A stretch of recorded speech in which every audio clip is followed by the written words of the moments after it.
The third patch for Tomb Raider 123 Remastered has been released, and like in the last two patches, there are certain things within the game that have been changed that were not covered within those patch notes. Today we're going to take a look at some of the changes you may or may not have come across. We're going to start with something that was covered in the patch notes, and that's the hotkeys for saving and loading. Now, if you're in tank controls, the left thumbstick, or L3, takes you to the load game page of the passport, while clicking in the right thumbstick, or R3, takes you to the save game page of the passport. Of course, clicking both at the same time still takes you to photo mode. What I found is that when I'm running around using tank controls, I'm accidentally clicking the stick in, which is therefore sending me straight to the load game page. And then I'm having to back out of this menu constantly. In my opinion, it's great that we've got a hotkey for it, but it would be good if you could manually assign it. Something to point out about these hotkeys: in modern controls, if you have the left or the right thumbstick assigned to a function, then the save and load hotkey will not work. So for this, go into your control settings of the modern controls and remove the mapping for the left and the right thumbstick. Once you do this, your save and load hotkeys will now work.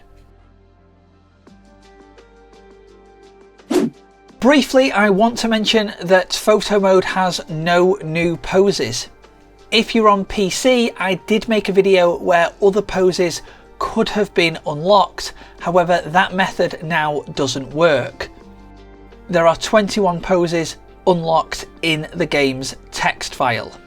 If you've still got an older version of the game backed up somewhere and you did do the unlock poses method, a link to which will be in the video description, you can copy that poses notepad file into your updated game files to get those poses back again.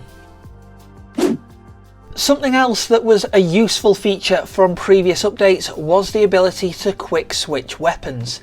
I have done a video on quick switching, and there are still players who don't know about it.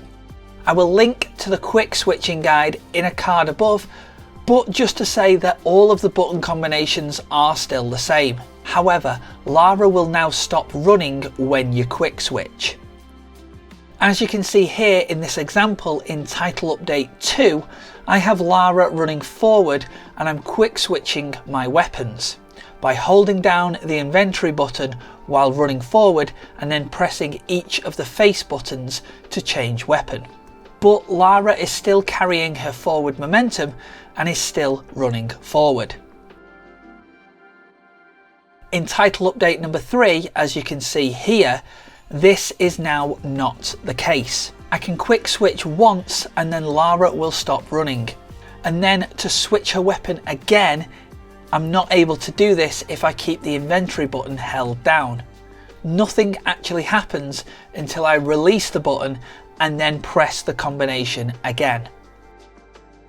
This can make Lara a little bit more vulnerable as she can't move when quick switching. Outfit selector was added into the remaster in patch 3, and while it was covered in the patch notes, I just want to show you this.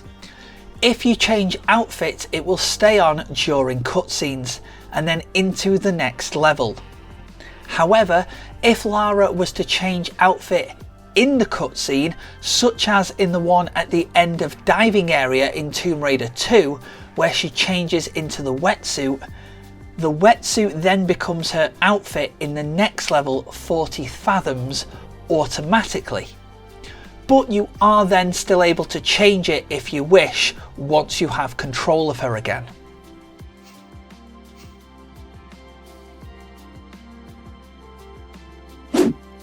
Finally, some level specific changes.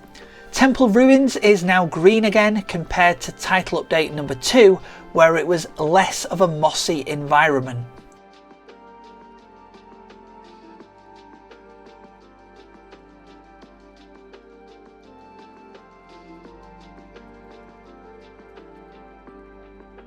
The sign at the start of Highland Fling said Warneth in title update number 2. After patch 3, this sign now says Danger. Another thing to note is it is still pixelated in the original graphics, whether you are in an older version of the game or not. And finally, the footprints are darker in title update number 3 than they were after the second patch in the Antarctica level. And you can see an example of this on your screen now.